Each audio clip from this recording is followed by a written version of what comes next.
Hello, everyone. Happy Whinypaluza Wednesday. Happy Whinypaluza Wednesday.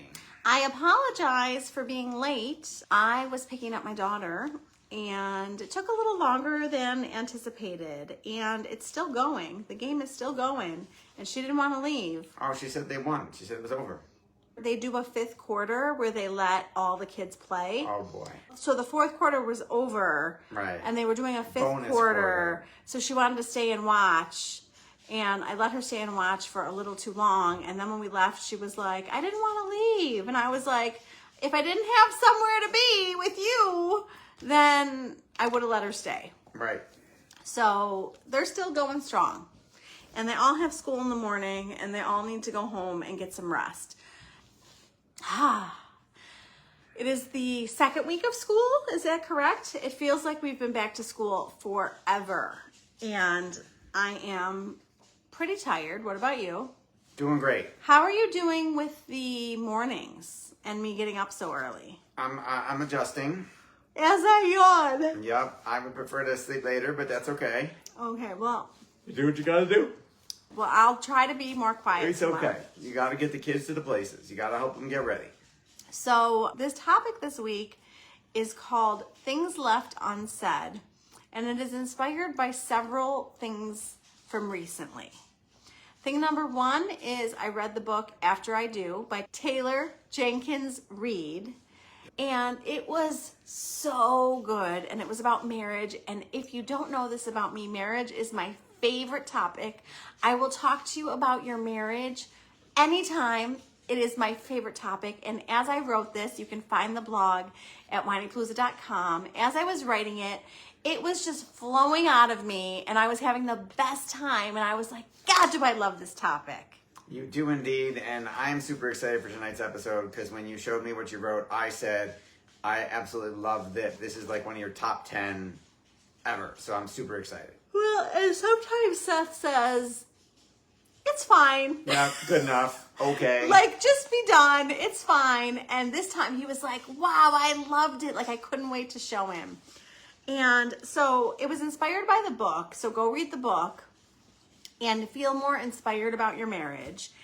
And it was also inspired by things that have happened in our marriage recently. Yes. And I find that, are you ever reading a book? You guys all know that I love to read. And are you ever reading a book and you're like, just freaking tell each other?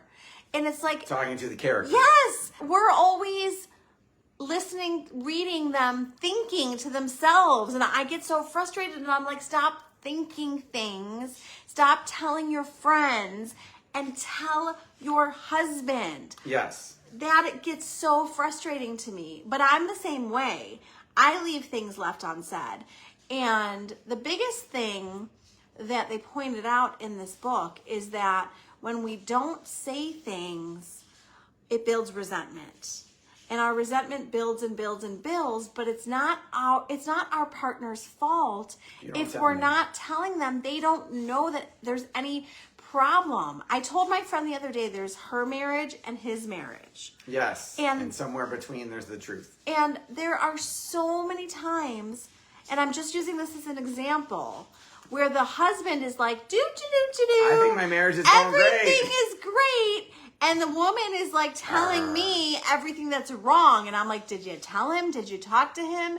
And I get frustrated as a therapist because I'm like, you can't fix anything if you don't communicate. And it's not fair to convict someone of a crime they did not even know they committed. Absolutely. Can you define what a game is? I'm going to that right now. Awesome. Okay. I think that women play games. And I'm talking about women. I'm not talking about men. Men do things wrong too. I'm just going after us right now. Fair. So men do things wrong. Women do things wrong. And sometimes I'm going to tell you that women do things and you're going to say, no, my husband does that. So just go with me. We're sharing our own experience. Okay, here. so I think from my experience talking to tons of women is that women play games. And I want to tell you some of the games that women play, okay? These are examples from my life, from my friends, from books that I read, okay?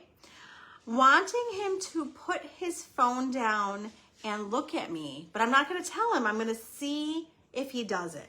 Yes, and then there's the time that you don't put your phone down, but get mad at me for not putting my phone down. Absolutely. I think we should add double standards to that list. You talk to me about double standards all the time, and it makes me laugh.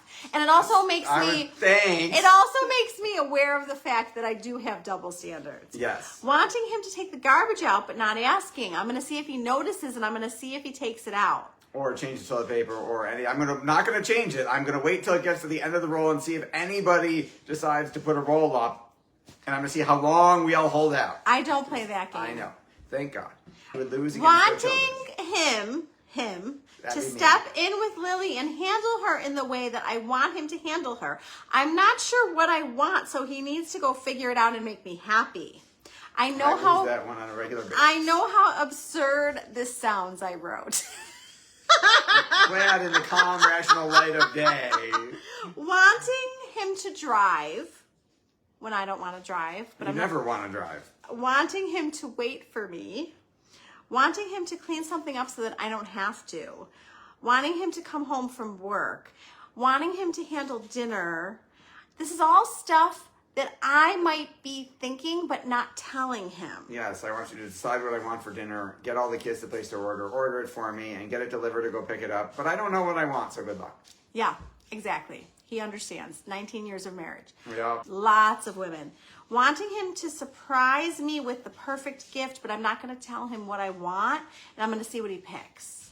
Bom, bom, bom. Wanting him to plan a special birthday for me, but I have no clue what I want to do, and he needs to figure it out.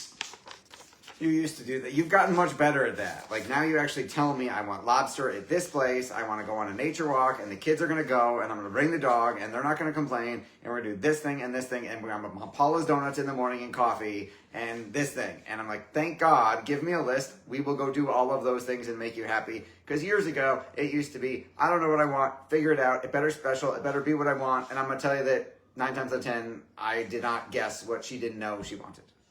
So you have come a long way.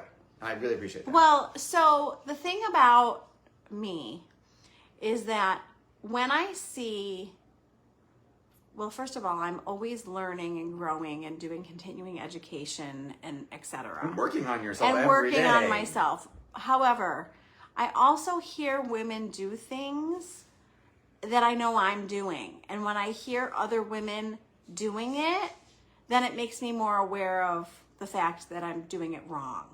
So a perfect example is my birthday. Like, I think that I was probably inspired by somebody who planned out their birthday and was like, this is the cake that I want. I remember some woman in my life saying, I'm going to pick up my cake. And I was like, what a brilliant woman. Just order it and go get just it. grab you something at Wegmans and you wouldn't have not liked it. Like, just order it and go get it and don't wait for him to do it and go after what you want. Or tell me exactly what the cake is and where you want it from. One of the things that I have noticed with Seth, and I'm talking about the fact that not only do we leave things unsaid, but we say things in general and we don't say it specific enough. So like Seth said to me the other day, I am a computer. Yes. I want to know exactly what you want me to do and then I'll go do it. And I'm happy to make you happy, but I don't want to guess and I don't want to play guessing games. And I just want to know exactly what you want. So I want a chocolate cake from this bakery. I ordered it. Go pick it up. Yeah, that'd be awesome. I do that stuff. Yes. I've learned. Yes. Okay, so I'm going to give him dates and he's going to figure out where we're going to go. Give us vacation suggestions. So, and it's for December. If you want to know dates, it's for December. Okay, so why do women do this? So I want us to talk about why we do this. What is preventing us from speaking our mind? And I want to tell you what I brainstormed and I want your feedback. All right, I'm ready. Okay. Fellas, help me out here. Corey, You counting on are afraid of being rejected. This is you. You're afraid of being rejected. If you tell me the plan. I'm brainstorming why Okay. women don't ask for what they so want. So if you're a woman watching this, Help or us if out. you're a man watching this, tell us what you think. Why do women not say what they want? And Okay. The fear of rejection is on my list for sure. you are afraid of them saying no. Yeah? You don't think you deserve what you want. I don't think I have that issue. You feel guilty spending money. So like I may want to go to Hawaii but if I price it out, I won't pull the trigger because I'll have sticker shock. Yeah, you had the same issue with Taylor Swift. So I know I want to take Ella to go see Taylor Swift, and I've looked up tickets many, many times. Going up. When we started out, I had tickets in my cart for $1,500 each. And I said yes. And Seth said yes, and I said, oh my God, I can't spend $3,000 on Taylor Swift tickets. And he was like, go ahead. Well, now they're $2,500 each. And now Seth is like, I don't know about that. I said you could. I said go ahead. Oh my God, we're going to spend $5,000. This is exactly what you said. Okay, so I might know what I want. So this is perfect for me. I want to go to Taylor Swift. I want to go to Hawaii. I will give you examples of things that I want, but I don't go after it and I don't communicate it because I don't want to spend the money. Right. Okay. I try not to spend too much money on myself for fun. Most 99% of the money I spend on myself is for work. So I ask you, I'm like, can I spend $50 on this thing? And you're like, why are you asking? Don't be ridiculous. You don't need to ask me about $50. Corey says some women want to see their partner put in the effort and plan an event rather than having to tell them what to do. True. Corey, that is exactly what women tell me. They don't want to tell their partner because they want their partner to make the effort. I'm happy to make the effort. It's just, it gets old when you keep making the effort and it's a moving target and you don't know when I get it wrong. And after a couple times, remember the birthday presents a couple times. That's not the jewelry I wanted. That's not the thing I wanted. I'd be like, well, then just tell me as opposed to setting me up for you to be disappointed. Okay, like your taste, your colors have changed. It used to be, I want this and now it better be big and it better, pink isn't my favorite color every day anymore. Other colors. I want to preface this. Seth surprises me with wonderful presents. I'm wearing one right now, this diamond necklace that you bought me. Yes. Seth surprises me with beautiful gifts all the time and gets it right. He's being very dramatic. The painful times it was not right leave significant lasting memories. Corey is right. Women want their partners to make an effort and be creative and come up with things. Well, then you got to positively reinforce it. We've had this conversation. It can't be make an effort and then, oh, I don't like that. You got to take that. But you bought me that perfume? No, that's a teeny bopper. Oh my God. You got to take that back. Tell them which perfume you bought. So I took, this is Rebecca's fault. Rebecca said, take Ella and Lily with you and have them pick out a new perfume with you for me. So we went to the perfume, whatever the store it was. And I found a Coach one for women. I'm like, ooh, this smells good. I like this one. Perfect. The girl said, no, Dad, get this one. And I believe it was Ariana Grande. And they're like, get this one. So I'm like, okay, she told me to involve the girls. They picked one. I'll buy that. I buy that. We wrap it up. We give it to Rebecca, all excited. The girls are excited. I'm excited because the girls picked it. And she says, this is like a perfume for 12-year-olds. I will not wear this. The girls can wear this. Go buy me the right one. Go buy me another one. I'm like, no, this was not... The girls get a free present out of this because we got it wrong. You should have worn the darn Ariana Grande perfume until you got rid of it all and used it all, but we ended up getting a second one. So... I followed directions. You said have the girls go pick. I thought it would be cute to have the girls shop with him. And then she rejected, it wasn't even my present, it was the girls' present. But I want to tell you, Seth was right. Buying me a Coach perfume would have been perfect, and I probably would have loved it. And the girls got what they wanted, which was an Ariana Grande which perfume. she gave to them and wasted the money. I did give it to one of them. Yes. Did I give you the Ariana Grande perfume? Well, at least it was for Ellen. Okay, so why else? At least the girls got a present. Women don't tell men what they want because they think that their men don't care. And I hear that all. Really? Okay, so Yes. I totally care. I want to know what you want so I can make you happy. Well, I know that you care, but women tell me that they don't tell their husbands. Got it. That one isn't a you one. They don't think their husband cares. Well, of course they care. That's why we got married, is because we care. You haven't been taught to express yourself. Like, True. You didn't see your parents express themselves to each other, so you didn't learn the behavior. You didn't watch Mom say, I want this, go get it, and then he gets it, and he's a hero. You haven't gotten positive feedback when you have expressed yourself. Or when you tried to surprise her with the thing and she didn't like the thing. Okay, so I want you to have what you want. So how are you going to have what you want? We're going to start with step one. And step one is really true. We have to first know what we want. When I was reading After I Do, she was like, I don't know what I want. I can't tell him what I want because I don't know what I want. And I so related to that. I think sometimes I don't know what I want. Like, I want to have a nice dinner with him and go out with him, but I can't tell him where I want to go. I'm like, he'll be like, where do you want to go? I have no idea. Or, well, I'll run down the list of what you might like for dinner tonight, and you can reject them all, and then I'll get, okay, those are the 12 suggestions I had from DoorDash or restaurants to go out to. If you've eaten all those, I guess you really do have to figure it. You know what you don't want now. It was just an example. Yeah, but it's happened. I don't always know what I want. Right. I don't always know Very what true. I want. But as you come up with stuff, it helps you eliminate things. I'm like, do you really want choices, or you just want me to give you a bunch of things you can reject so you know what you don't want?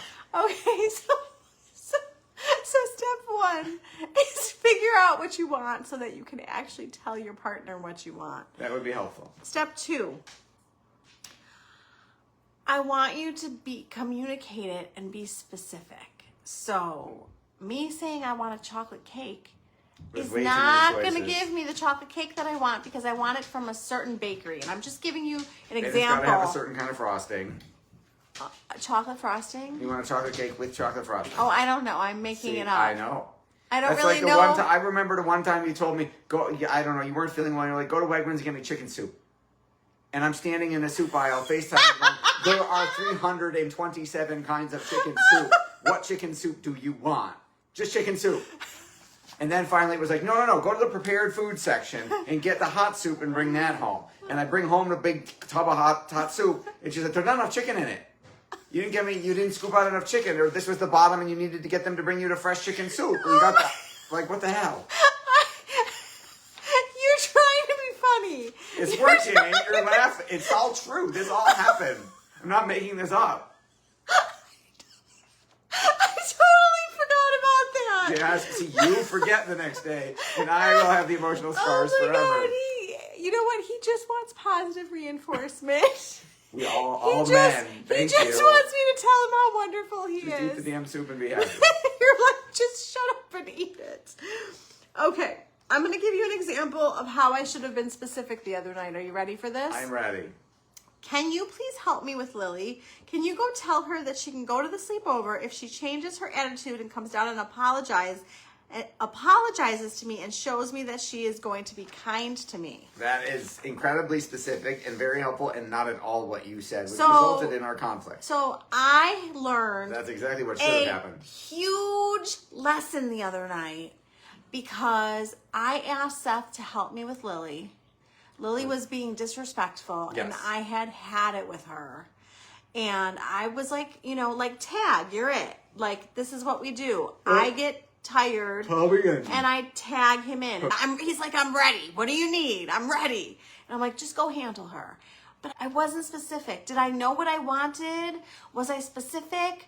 I just set him free to go handle her. 3 times I got it wrong. So I didn't like anything he did. I didn't like anything he did, but it's all my fault because I just said, go handle her, and I didn't give him any direction. So if I had said, just go tell her she needs to apologize to me and she needs to be nice and then she can go to her sleepover, the whole night would have gone so much better than how it went. No fight at all. So see, if I'm specific and I ask for what I want and I don't leave things left unsaid, then things go smoothly. Magic happens. Okay, so what is step 3? So we've identified what we want, we've communicated specifically what we want, and then we're going to assess the situation. I'm using husbands in this scenario. It could go the other way too. Did you get what you wanted? Did your husband care? Did he try? Did he give you what you wanted? If he didn't, that's a whole nother situation that we can talk about. Yeah, but usually you tell me what you want and I try reasonably high success rate of pulling it off. You are not the issue. I know. I wasn't being defensive. I'm just saying. I'm just saying that you are not the issue.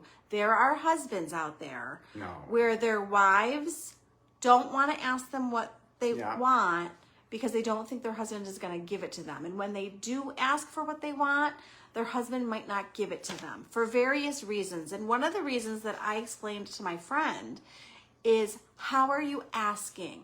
Do you have an edge to your voice? Are you angry? Are you being aggressive?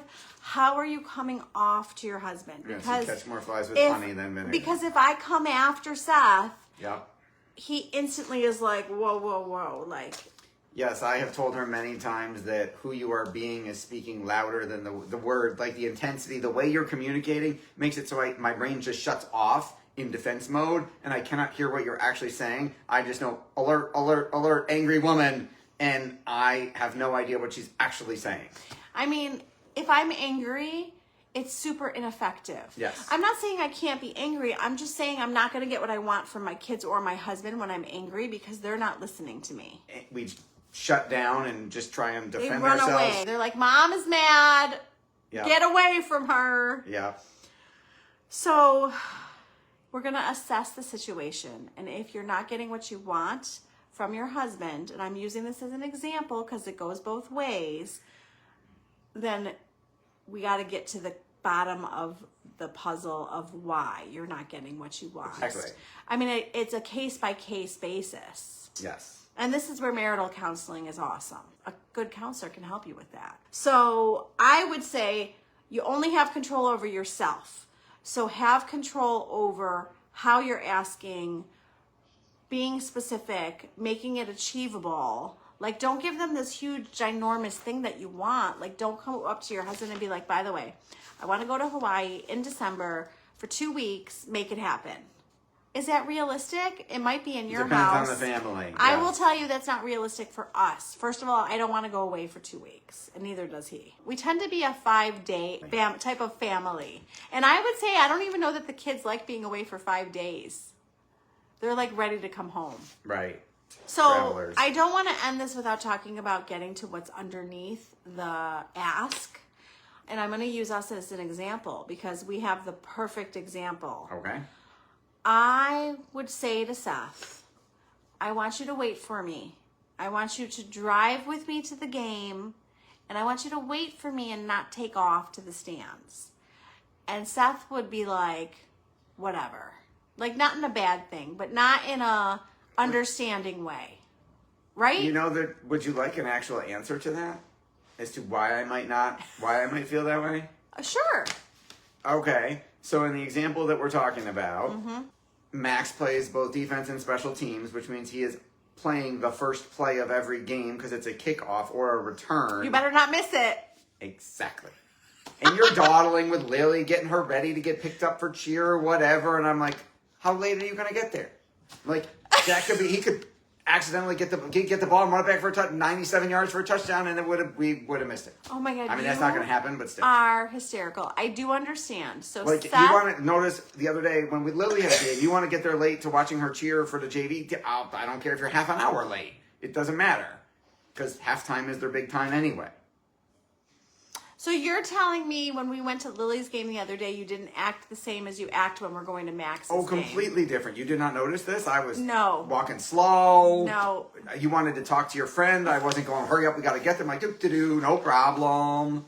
I didn't notice. They're totally different experiences, and I was purposely trying at Lily's. I did not notice at all. Damn it, all that effort was wasted. So now I know.